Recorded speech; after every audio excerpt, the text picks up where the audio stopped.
Ok, super. Bonjour à tous. On va attendre quelques minutes avant de commencer le webinaire. J'espère que tout le monde nous entend. N'hésitez pas à le dire si jamais vous ne nous entendez pas.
On est en salle d'attente.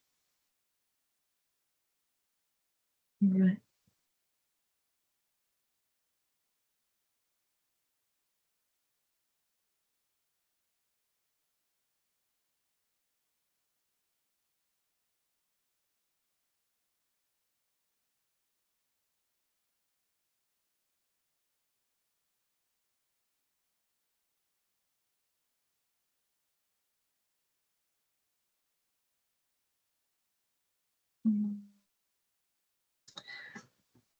Oui, déjà, je peux déjà répondre à la question sur le PowerPoint. Effectivement, on pourra vous le transmettre si vous le souhaitez à la suite de la sensibilisation.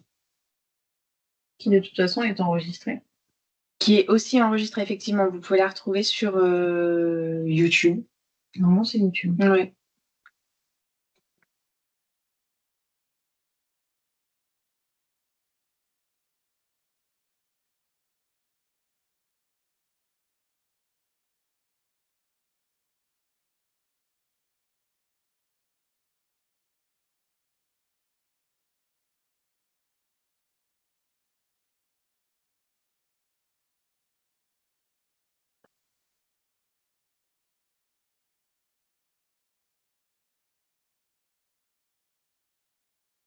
Bon, on va peut-être pouvoir démarrer. Alors, bienvenue dans ce webinaire sur les bonnes pratiques des élus. Comme vous avez pu le constater, vous n'avez pas la possibilité de parler ni d'activer vos caméras, mais si jamais vous avez des questions ou autres, vous pouvez les faire dans l'onglet Conversation. Donc, on va passer 45 bonnes minutes, je pense, ensemble. L'objectif, c'est de parler des bonnes pratiques, comme son nom l'indique, et d'avoir plus un focus sur les règles de cybersécurité. Avant de commencer, on va quand même se présenter, puisque pour la plupart, on ne se connaît pas. Je vais commencer par moi. Moi, c'est Chloé Lacolle. Je suis déléguée à la protection des données chez Manche Numérique et pour plusieurs collectivités de la Manche. Donc, je laisse mes collègues parler. Et donc, moi, c'est Julia Garcia de Barros, donc déléguée à la protection des données aussi, du coup, dans le même service, donc pour Manche Numérique et pour une partie des collectivités de la Manche. Et donc, je me présente en dernière. Je m'appelle Pauline Moreau et je suis apprentie déléguée à la protection des données au sein de Manche Numérique et pour les collectivités de la Manche. Super, donc ce matin, c'est vraiment, on n'est que avec des délégués à la protection des données, donc voilà. Oui, donc comme je le disais tout à l'heure et je le repréciserai à la fin du webinaire, mais effectivement, à la fin du webinaire, il sera possible d'avoir le document, on notera qui le demande, en fait, tout simplement, et on vous le transmettra. Donc, on va pouvoir démarrer.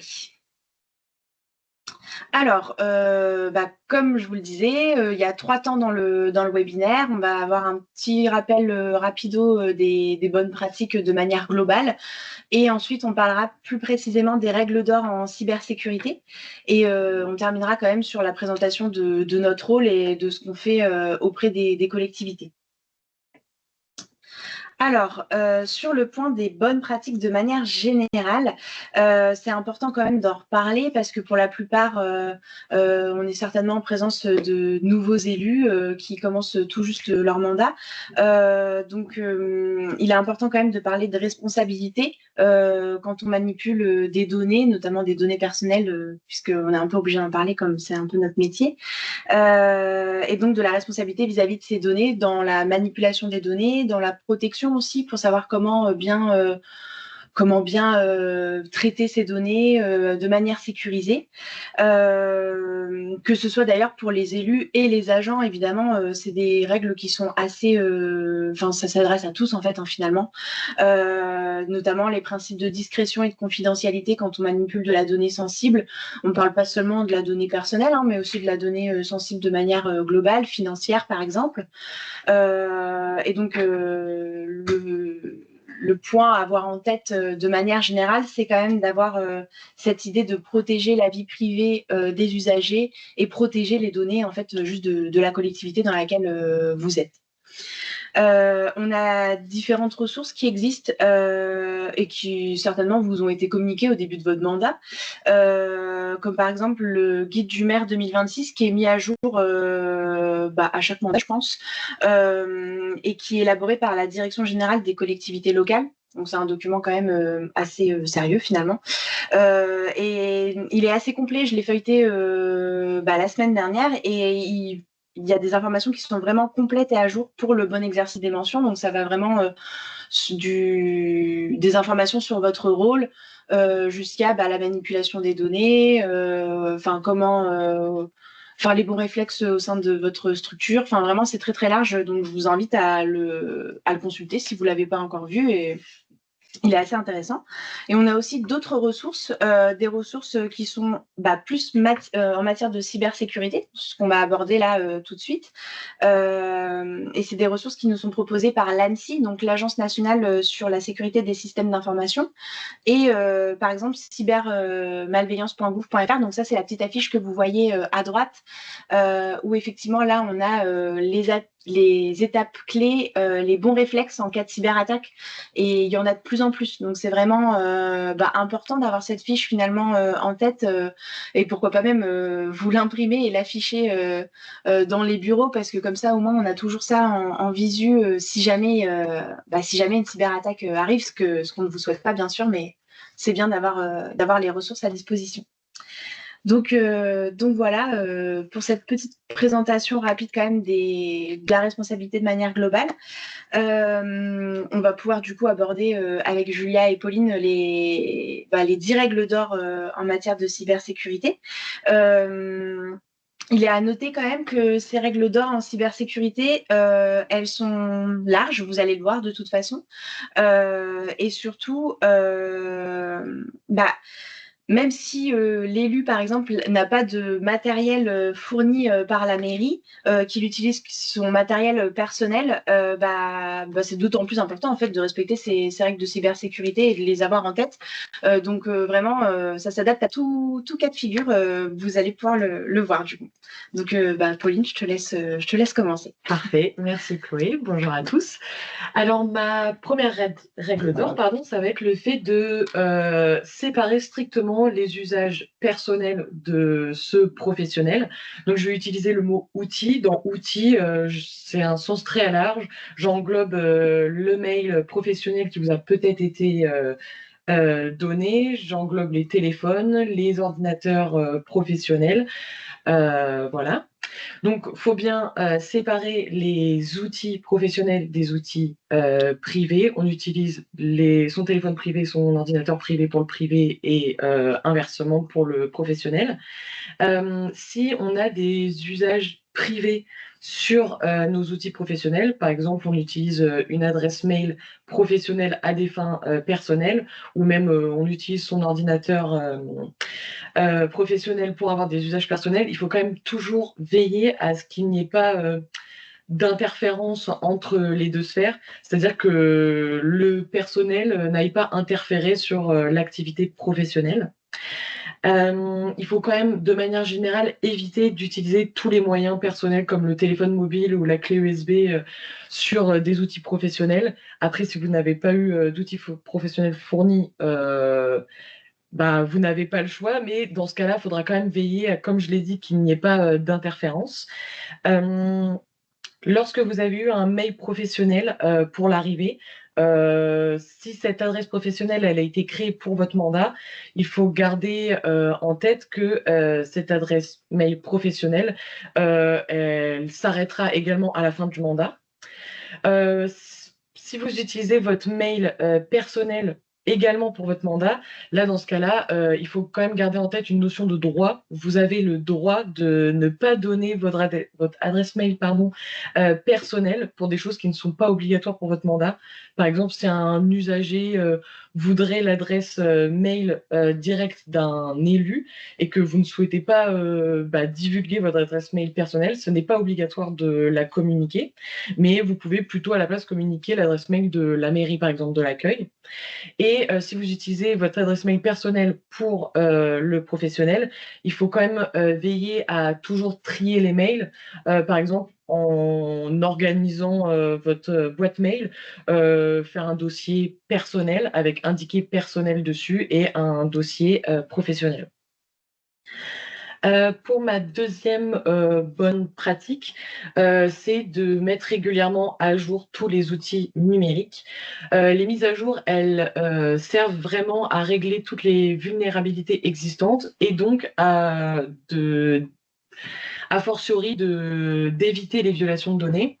Les bons réflexes en matière de mise à jour, c'est d'appliquer les mises à jour dès qu'elles vous sont proposées, de télécharger les mises à jour uniquement depuis les sites officiels des éditeurs et également carrément d'activer l'option téléchargement et installation automatique des mises à jour quand elles existent. Comme ça, vous êtes sûr de toujours être au point.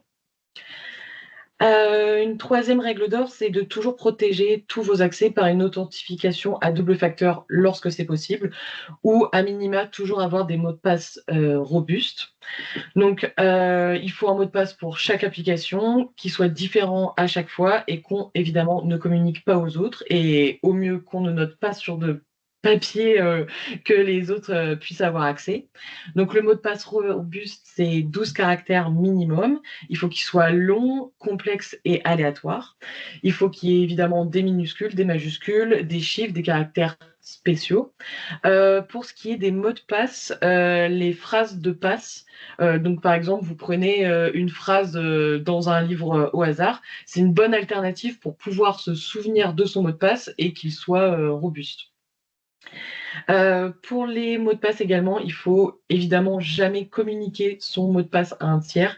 Il n'y a aucune organisation ou personne sérieuse en face de vous de confiance qui vous demandera de transmettre votre mot de passe.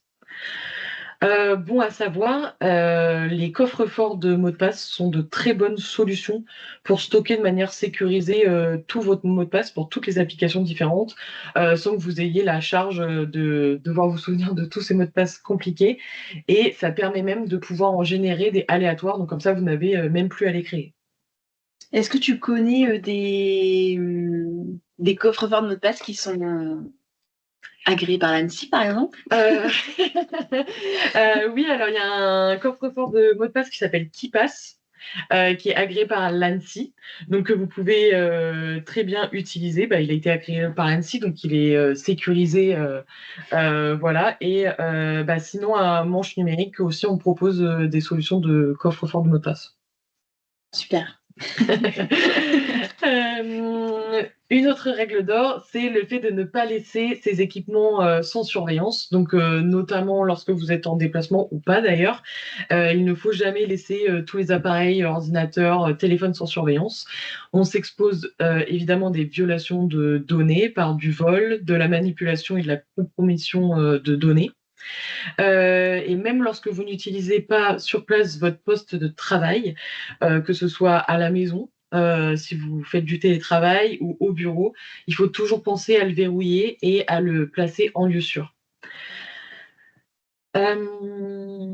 Dernière règle d'or pour moi, c'est de prendre soin des informations personnelles, donc des vôtres et celles de la mairie, que ce soit en ligne ou pas. C'est vraiment une question de confidentialité des dossiers, par exemple des données sensibles, comme par exemple sur les dossiers sociaux. J'aborde notamment l'usage de l'intelligence artificielle. Si vous avez vocation à l'utiliser, il faut quand même toujours veiller à faire attention aux informations qu'on met dans le prompt, pas mettre des informations confidentielles de la mairie, d'usagers ou même les vôtres. Donc, les recommandations générales que j'ai à faire, c'est de jamais communiquer d'informations sensibles sur n'importe quel site sur l'intelligence artificielle qui semble pas suffisamment protégée, et surtout lorsqu'une mention non sécurisée apparaît à gauche de l'adresse du site internet. Et il faut évidemment veiller à toujours bien identifier les personnes avec qui vous communiquez sur Internet. Et en cas de doute sur une identité, il ne faut pas hésiter à essayer de contacter cette personne via un autre moyen avant d'effectuer une action qu'elle vous demande de faire. Voilà. Super. Je vois qu'on a une question assez intéressante, donc je pense qu'on va y répondre maintenant, Oui, comme avant de on a abordé prendre- le sujet. Donc déjà, qu'est-ce qu'on pense de Bitwarden en tant que coffre-fort? Bah, du bien, du coup, je pense, hein. C'est notre coffre-fort, il me semble. Oui, c'est ça celui le qui nom. est Je chez Manche retenais. Numérique. Ouais. Effectivement, je retenais jamais le nom, mais parce qu'on a changé. Mais oui, oui, du coup, Bitwarden, c'est une bonne solution de coffre-fort. Et c'est vrai qu'on fait bien d'aborder le sujet des coffres-forts intégrés dans les applications type et les navigateurs type Google, Mozilla, enfin peu importe. En fait, justement, et c'est là où c'est important de l'évoquer, les coffres-forts du type Bitwarden qui passent, ce sont des coffres-forts où les données qu'on va mettre dedans, finalement, elles sont chiffrées. Alors que les coffres-forts intégrés dans les navigateurs de recherche, c'est pas chiffré. Donc ça veut dire qu'en gros, on a un cyberattaquant qui force le coffre-fort, enfin on peut même pas appeler ça un coffre-fort du coup, mais le coffre-fort de Google par exemple, ben en fait pour lui, c'est les portes sont ouvertes complètement. Il n'y a pas de difficulté puisque les données ne sont pas chiffrées, donc c'est très facile pour lui d'avoir les mots de passe, les numéros de carte bancaire. Alors que par exemple, dans un coffre-fort type Bitwarden qui passe, une fois il a plus de difficultés en fait. Le risque zéro n'existe pas, bien évidemment. Ça ne veut pas dire qu'il arrivera jamais à attraper, enfin à avoir les mots de passe, mais ce sera vraiment beaucoup plus compliqué pour lui. Donc c'est vraiment beaucoup plus sécurisé. C'est pour ça d'ailleurs que de manière générale, dans les collectivités, on ne recommande pas du tout d'utiliser les coffres-forts gratuits de Google et de ne pas enregistrer du coup les mots de passe, de ne pas enregistrer les numéros de carte bancaire parce que c'est pas sécurisé. Même si c'est du coup c'est un point de facilité et puis c'est gratuit. Donc j'imagine bien que c'est un argument, mais pour le coup, c'est vraiment pas à recommander. Et d'ailleurs, qui passe par exemple, c'est une solution gratuite. Il y a forcément des forfaits payants, il me semble, quand Oui, il y même. en a. Mais on peut l'utiliser aussi à titre gratuit. Donc voilà. Mais, Bon, bah, oui, mais après, cela en ligne, c'est vrai qu'il y a aussi la question de quand on enregistre ses mots de passe en ligne, si un poste est utilisé par plusieurs personnes, oui. La personne suivante va pouvoir retrouver les mots de passe de quelqu'un. Donc encore plus, ça va retomber sur la notion d'usage personnel professionnel. Oui. Si vous allez enregistrer les mots de passe de votre mail personnel sur l'ordi professionnel de la mairie, et que quelqu'un d'autre passe derrière, et ben en fait, il est fort probable que cette personne puisse se connecter à votre mail parce que vous avez laissé par principe les choses enregistrées. Donc c'est pour ça que faites attention. Nous, des fois, gentiment, on rappelle à nos collègues quand on voit des choses passer de faire attention et on le fait dans le bon esprit, mais quelqu'un d'autre pourrait passer et le détourner. Donc, c'était l'autre petit point, en fait. Donc, enregistrer D'ailleurs, ça, oui, voilà, pas c'est que pas forcément bien. pas que pour les usages personnels, l'enregistrement, mais aussi si vous enregistrez les mots de passe de vos applications que vous utilisez pour votre métier et qu'un autre collègue se connecte alors qu'il a de base pas les droits à les accès à cet outil, et ben forcément, si c'est enregistré sur le navigateur, bah, il pourra se connecter alors même que à l'origine, il n'a pas droit à avoir d'accès à ce logiciel, par exemple. Donc, c'est quand même, oui, un point essentiel à avoir en tête. Et je crois que si ça répond à la question, pour moi, je pense qu'on est bon. Oui, je pense aussi. Je pense que bah, du coup, on va pouvoir passer à la suite. Oui. Et donc, je vais prendre la main pour la suite, donc pour vous parler cette fois des courriels, des mails, selon le terme que j'utilise habituellement, et sur le fait de les protéger, ces courriels. Parce que vous avez, en fait, au niveau, dans toute la grande catégorie des cyberattaques, ce qu'on appelle le hameçonnage ou phishing, selon les termes que vous entendez un petit peu des fois dans la presse ou ailleurs. Et que cet hameçonnage, c'est le fait de usurper l'identité d'un organisme potentiellement connu, comme vous pouviez avoir, il y a pu y avoir des choses comme se faire passer pour un livreur, pour votre banque, pour un organisme étatique connu ou ce genre de choses. Et ça peut être aussi un privé, où ils vont prendre l'identité peut-être de quelqu'un de votre famille pour après venir vous demander, essayer de récupérer des informations. Et là, les différents moyens de récupération d'informations vont se présenter. Ça va être quelqu'un peut-être qui vous demande de l'aide et qui vous demande de les aider à payer quelque chose en mettant vos codes de carte bleue en ligne quelque part sur un site qui va être un site frauduleux. Ça peut vous demander aussi des fois de suivre un lien, voilà, ou de cliquer sur une pièce, ou de regarder une pièce jointe parce qu'on vous envoie peut-être une superbe photo qui vaut vraiment le coup de regarder. Enfin voilà, il y a des choses qui peuvent paraître assez grossières, comme d'autres qui sont très bien montées. Et là, vous allez avoir des fois des campagnes de sensibilisation qui sont faites par des organismes officiels, comme par exemple, vous pouvez avoir votre banque, si elle a connaissance qu'il y a une campagne qui utilise tous ses visuels, elle peut vous dire faites attention, vous pourriez recevoir un mail qui ne sera pas de nous. Et voilà comment identifier le fait que c'est un phishing. Voilà, donc des fois, donc là, je dis la banque, mais ça peut être plein d'autres structures qui font ça. Voilà. Et donc, c'est pour ça que c'est important de se tenir au courant et de ne pas ignorer ces avertissements parce que ça peut en fait vous sauver, vous éviter de cliquer sur un lien et qui va aller permettre aux cyberattaquants d'aller pouvoir prendre la main sur votre poste, sur vos mails, pour pouvoir après aller attaquer d'autres personnes. Voilà. Et donc, dans cette idée-là, là, on parle beaucoup de mails parce que c'est vrai que c'est souvent le point d'entrée. Parce que quand ils font ça, ils jouent sur le fait que, un petit peu, on va dire, l'envie de suivre un lien, la curiosité des gens. Voilà. Et le fait de se dire peut-être que je vais louper une information. Voilà. Donc, toujours faire attention aux informations que vous voyez dans le mail, l'expéditeur, la langue, voilà, de bien tout regarder pour être sûr que vous avez bien un mail qui vous concerne. Et si c'est possible, dans ces cas-là, c'est d'essayer d'activer la double authentification pour que vous soyez sûr que si quelqu'un d'autre essaye de se connecter, il soit limité et qu'il ne puisse pas aller au bout de cette connexion. Voilà. Et ça ne permet pas de tout sauver, on est d'accord, mais ça permet de limiter grandement les accès illégitimes. Et de faire attention aussi à des choses comme ce qui peut arriver dans une collectivité, ce qu'on appelle l'arnaque au président, de se dire que vous puissiez avoir une personne qui se fait passer pour le maire, pour le président, et qui écrit ou qui appelle un agent.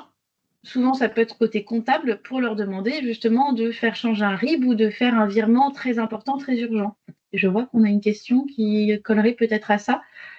Oui, un faux mail envoyé d'une adresse aléatoire se faisant passer pour un employé qui change son RIB et demande le virement de son salaire sur ce nouveau RIB. Bah, c'est tout à fait ça. Un bon exemple. Un bon exemple. Et donc, dans ces cas-là, si vous avez quelque chose, vous n'êtes pas sûr, il faut toujours essayer, comme on disait, de prendre un autre moyen de contact de cette personne. L'appeler, confirmer à l'oral ou par un mail à l'adresse mail habituelle si ce n'est pas celle que vous avez normalement, pour vérifier que c'est bien cette personne qui vous fait cette démarche. Et si vous avez des procédures qui sont déjà en place, et ben en fait, faites-les respecter. Dites bien que ce n'est pas le canal habituel et que vous ne ferez rien en dehors de votre procédure habituelle. Voilà, il faut toujours bien vérifier ce qui se passe. Mais ça, c'est un petit peu au cas par cas. Et donc voilà, c'est un peu à voir selon ce qui se présente à vous. L'autre point, ce sera de parler aussi des réseaux. D'éviter en fait les réseaux Wi-Fi publics ou des réseaux inconnus. Parce que maintenant, on a beaucoup de choses qui se font en ligne. Et vous allez avoir besoin de vous connecter. Et c'est vrai que c'est toujours plus facile de se connecter à un réseau Wi-Fi qui est disponible. Vous en avez beaucoup des réseaux publics. Vous avez des choses comme vous pouvez vous connecter au réseau Wi-Fi du McDo ou du fast-food à côté. Comme vous pouvez proposer, il peut y avoir aussi les collectivités elles-mêmes qui proposent des réseaux publics. Voilà, c'est toujours de faire attention où est-ce que vous allez connecter votre poste et qui peut être dessus sur ce réseau. Voilà. Donc, par principe, il faut normalement désactiver les connexions automatiques à ces réseaux sans fil parce que ça vous permet d'éviter de vous connecter directement sur un réseau pirate potentiel. Après, l'autre point, si vous le pouvez, si vous avez assez de données, d'essayer de vous connecter directement sur le partage de connexion de votre mobile. Voilà. Parce que maintenant, il y a des forfaits qui sont assez étendus, qui pourront pouvoir se permettre de s'en servir pour connecter son poste. Après, si vous servez d'un réseau public, si vous n'avez pas le choix, ou si vous avez plus ou moins confiance dans ce réseau, eh bien, oui, vous pouvez aller dessus, mais essayez à minima de ne pas faire des choses trop sensibles. Du coup, dans ce cas-là, quand vous savez qu'un réseau est potentiellement ouvert, parce que vous ne savez pas trop qui sera aussi dessus et quelles actions peuvent être entreprises par un potentiel pirate. Voilà. Donc ça, c'est toujours garder ça en tête. Et si vous avez si la mairie, la collectivité l'a mis en place, de bien se servir d'un VPN ou d'un canal sécurisé pour accéder aux données internes. Voilà. Et ça, c'est un point important. Et oui, je voyais qu'on avait une remarque, mais qui en effet recolle avec ce qui a été dit avant oui, sur le changement de RIB. Ouais. Donc, le point suivant, c'est le fait de sauvegarder régulièrement ces données. Et ça, c'est un point essentiel qui est peut-être rabâché un petit peu partout, mais on l'a déjà vu dans des collectivités, de se dire que si vous avez une cyberattaque, malheureusement, les gens, ils ont réussi à rentrer. Et ben, une des premières choses qu'ils peuvent faire, c'est compromettre toutes vos données et toutes vos sauvegardes. Donc, c'est de se dire que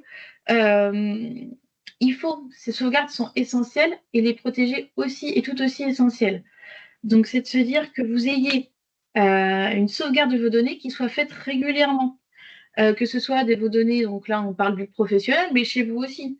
Parce que si vous avez beaucoup de documents qui sont numériques chez vous, il faut bien réussir à trouver un moyen de les stocker de manière sécurisée pour pouvoir les récupérer quand vous avez besoin. Par exemple, oui, je pense, comme tu parles des dossiers personnels, comme tout est numérique quasiment maintenant, comme tu le dis, ça peut être les bulletins de salaire, les fiches d'impôt, enfin vraiment du coup il y a beaucoup d'informations à stocker finalement même au personnel. C'est vrai. C'est ça. Donc c'est pour ça que il existe des solutions. Vous pouvez avoir des coffres forts de documents qui peuvent être même fournis par la collectivité, notamment pour les feuilles de salaire. Et qui sont normalement des choses qui peuvent être utilisées à usage privé pour ajouter vos propres documents dedans et retrouver à n'importe quel moment ces documents, même en cas d'incident chez vous ou avec peut-être un feu qui fait disparaître le physique, mais vous auriez toujours du numérique à minima. Voilà. Donc c'est pour ça que sauvegarder ces données, avoir une trace est toujours important. En cas de perte, de vol, destruction du matériel ou d'un bâtiment. Vous pouvez, pour sauvegarder vos données, vous avez deux options. Soit vous avez une clé USB, un disque dur externe, ce genre des moyens de stockage externe. Sinon, vous pouvez prendre des solutions en ligne, du cloud, ou d'avoir un contrat avec un prestataire qui va mettre ça sur son serveur et gérer les sauvegardes pour vous, potentiellement, ce qui est là le plus à l'aise, parce que vous avez face à vous quelqu'un qui, normalement, dont c'est la spécialité et qui aura toutes les mesures utiles dessus.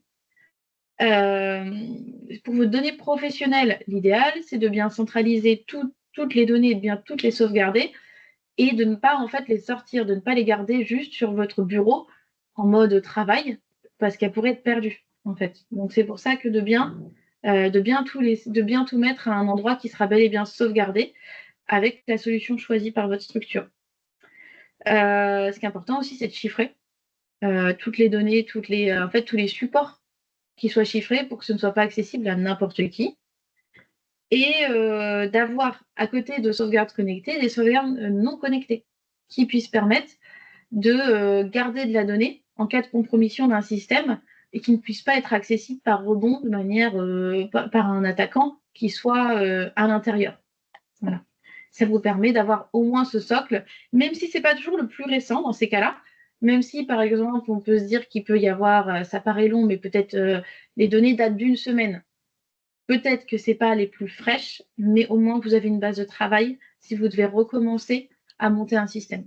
Voilà. Donc ça, la sauvegarde de vos données, c'est un point essentiel à réfléchir ou à conserver si c'est déjà en place chez vous. Et après, l'autre point, c'est de se protéger des virus et logiciels malveillants. Parce que voilà, c'est des choses qui existent depuis longtemps, mais qui sont optimisées au fur et à mesure par rapport aux nouvelles technologies et à ce qui peut se faire. Et c'est pour ça que tout sur vos postes, en général, souvent, il y a des choses, des pare-feux, antivirus. Et ça, c'est des outils qui sont essentiels et qu'il faut bien activer. Comme le pare-feu Windows, c'est bien quelque chose d'important. Un antivirus, c'est pareil. En avoir un, c'est quand même toujours important. Même si c'est un petit antivirus, à minima, ça vous fait une base. Voilà. Et il faut aussi, du coup, il y a des bonnes pratiques qui vont être liées à ça. Ne pas se servir, par exemple, d'une clé USB que vous avez trouvée dans la rue, comme ça, de la brancher, de vous dire, c'est pas, j'ai gagné un outil, c'est super. Non, il faut être sûr de ce que vous connectez chez vous.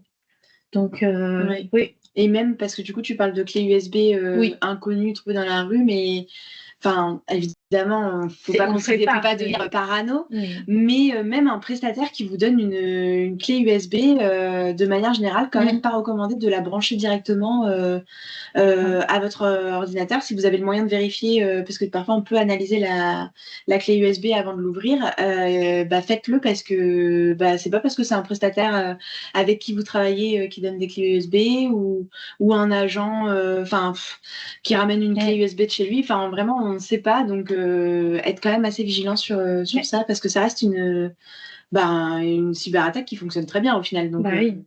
Comme par exemple, on avait Marc-Antoine chez nous pour l'adressage qui laissait des clés USB avec des documents dessus. Il a pu avoir des questions et c'est bien, ça veut dire que les gens faisaient attention de se dire pourquoi vous me laissez une clé USB, et il expliquait bien qu'il avait pris une clé USB neuve, ce genre de choses. Voilà, donc oui, clé USB, ça c'est un des exemples. Voilà, mais d'aller aussi sur un poste que vous ne maîtrisez pas, de faire certaines démarches administratives ou des choses comme ça.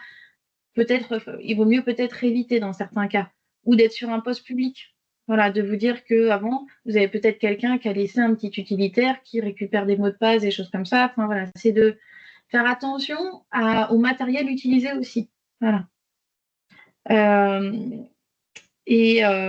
Dans ces cas-là, voilà, ça, c'était les petits points. Non, je réfléchissais, mais si j'avais autre chose à vous dire dessus, mais voilà, on parle beaucoup du matériel ici.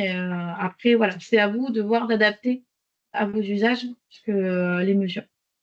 Donc, après, on peut avancer. Et le dernier point qu'on avait, c'était le fait de mettre un juste niveau de privilège. La notion d'autorisation, c'est de se dire que vous allez pouvoir, en fait, là, on va vraiment se placer dans la collectivité parce que c'est plus ça le point d'ancrage. Il peut y avoir, en fait, dans une collectivité, un seul poste ou deux postes, mais ça ne veut pas dire que tout le monde a le droit d'avoir accès aux mêmes données. Voilà. C'est de se dire que vous avez certaines personnes qui ont le droit d'accéder des fois à tous les dossiers.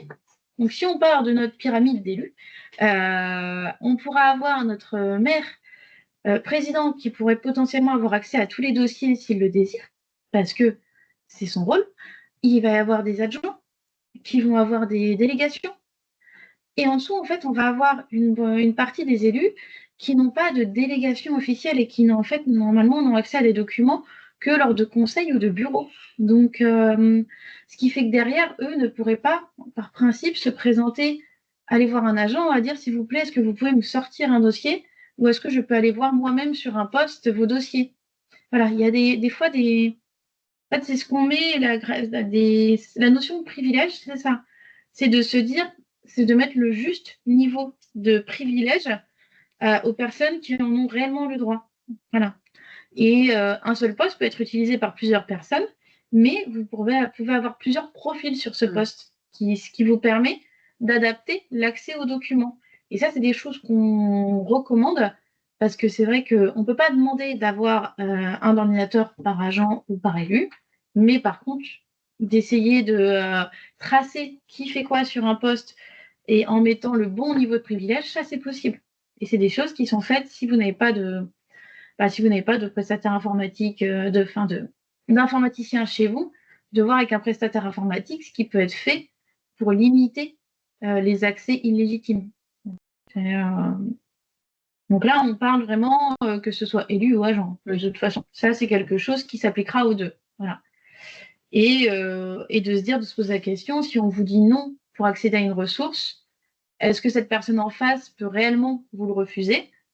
Et si elle vous le justifie bien, il n'y a pas de raison d'aller forcer. Voilà. Et si jamais vous avez un doute et que vous êtes chez nous pour le service DPO, en tout cas, vous pouvez aussi contacter votre délégué à la protection des données qui pourra aussi vous aiguiller sur est-ce que tel agent, tel élu peut avoir accès à ces dossiers. Enfin voilà, on accompagne aussi sur ce point-là, mais du coup, ça me permet de faire la transition si on avait vu toutes les mesures de sécurité. Donc, voilà, du coup, on a bien cerné les enjeux de la cybersécurité et aussi les enjeux vis-à-vis de nos pratiques à nous, donc agents, élus, pour protéger les données et les services de la collectivité. Donc là, c'était vraiment focus cybersécurité, mais vous allez le voir, c'est assez lié quand même. On va pouvoir vous parler un peu du rôle du DPO, donc du délégué à la protection des données. Pour rappel, du coup, la protection des données, ça découle, alors, pas du RGPD, puisque c'est plus vieux que ça, mais en tout cas, c'est obligatoire de prendre ça en considération dans toutes les collectivités publiques, entreprises privées, depuis le RGPD, donc depuis le Règlement général à la protection des données, donc qui date de 2018. Comme son nom l'indique, l'objectif c'est vraiment de protéger les données personnelles des usagers, des personnes dont on collecte les données. Donc c'est aussi, donc là forcément on parle des usagers puisqu'on s'adresse à vous, les élus, les agents, et donc on est plus dans le domaine public, mais c'est aussi à titre privé, c'est quand même important de le savoir que c'est aussi la protection de vos données, de vous en tant que client par exemple, de n'importe quelle enseigne. Enfin vraiment c'est et d'usagers par exemple sur les réseaux sociaux. Enfin, la protection des données personnelles, c'est vraiment partout dans tous les domaines. Il n'y a pas de frontières, j'ai envie de dire. Le RGPD, il parle aussi, il institue aussi des droits pour les personnes, donc pour qu'ils puissent exercer leurs droits sur leurs données personnelles, donc des droits d'accès, des demandes de suppression de données, de rectification. Enfin, il y a tout un tas de droits qui sont érigés avec le RGPD. Et du coup, notre rôle, le rôle du DPO, donc du délégué à la protection des données, ça va être d'accompagner les collectivités, les structures dans la bonne application justement du RGPD et d'avoir une conformité RGPD tout simplement dans ces usages.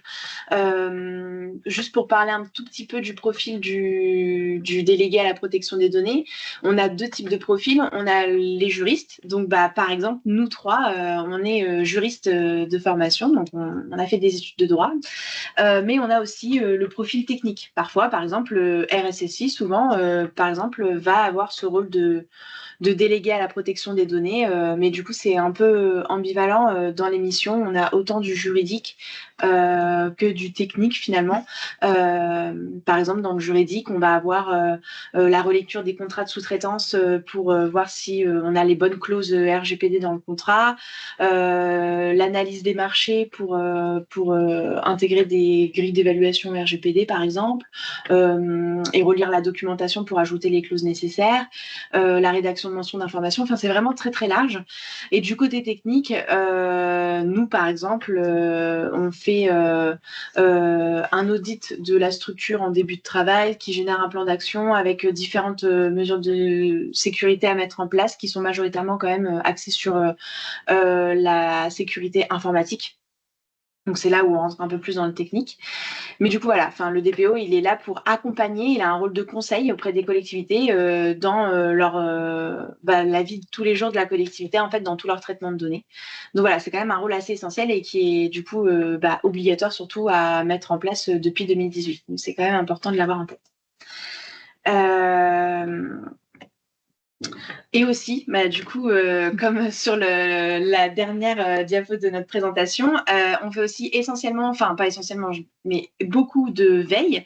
Et on sort un journal, par exemple, tous les 4 fois par an. Donc là, celui de juin, il est sorti la semaine dernière.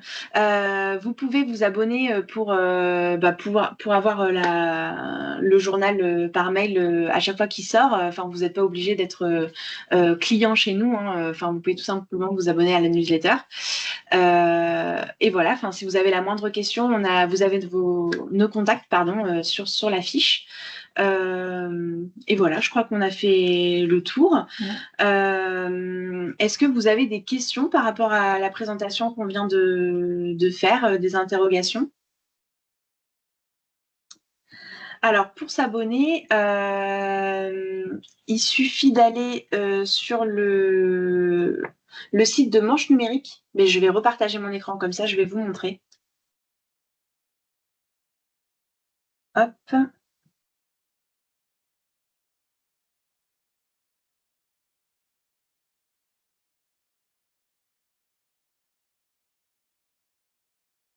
Donc là, on est sur le site de Manche Numérique. Vous allez dans Services aux collectivités, Services numériques, et mise en conformité RGPD.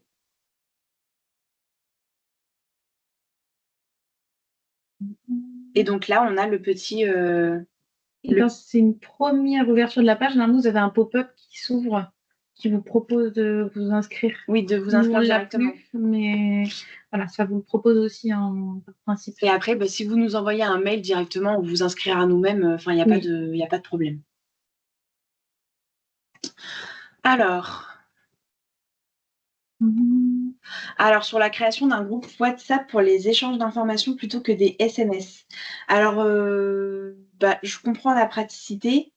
Après, WhatsApp, la problématique qui va être le cas pour tous les, tous les réseaux en fait, de ce groupe, finalement, c'est que c'est Facebook qui a ça a été racheté par Facebook. Du coup, forcément, il y a une question de transfert de données en dehors de l'Union européenne et en particulier vers les États-Unis. Et du coup, c'est quand même un point problématique. J'ai envie de dire que si c'est pour... Oui, Meta. Oui. Si c'est pour échanger des informations sur plutôt général du type le conseil municipal, il sera tel jour à telle heure, des trucs très génériques, j'ai envie de dire pas de problème. Si là on échange des informations plus sensibles, peut-être avoir peut-être méfiance quand même sur un autre moyen. Oui. Ouais.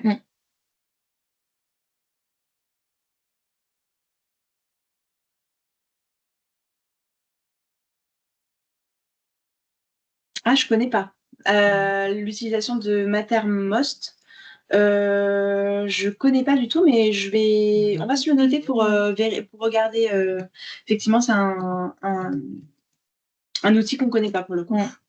Mais on va se renseigner comme ça, on va faire un peu de veille finalement, comme je disais tout à l'heure. Oui.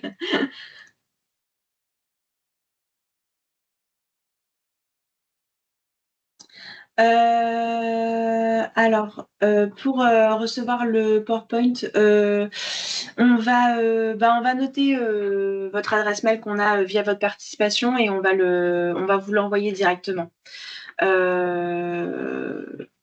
Ouais. Et puis, comme on le disait du coup au début du webinaire, l'enregistrement des webinaires, donc de celui-ci, mais aussi de tous les autres, hein, parce qu'on en fait depuis l'année dernière, ils sont disponibles sur YouTube, sur le YouTube de Manche Numérique, en fait, tout simplement.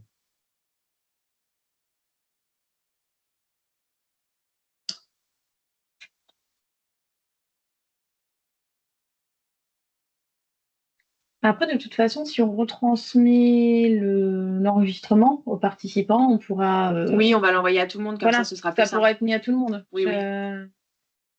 On va faire comme ça, je pense. Ouais, ce sera peut-être plus facile.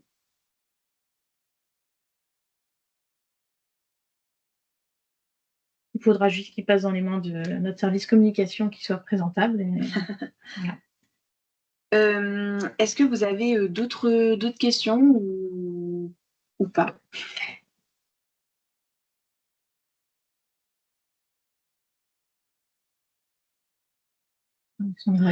J'ai l'impression que non. Alors du coup, si jamais vous avez d'autres questions qui vous viennent après le webinaire, n'hésitez pas à nous contacter par mail, par téléphone, même en appelant l'accueil, on pourra rebasculer l'appel, il n'y a pas de souci. Et en tout cas, merci beaucoup pour votre écoute. Et comme on est lundi, on vous souhaite une bonne semaine. Merci beaucoup. Merci, à tous. au revoir. Au revoir.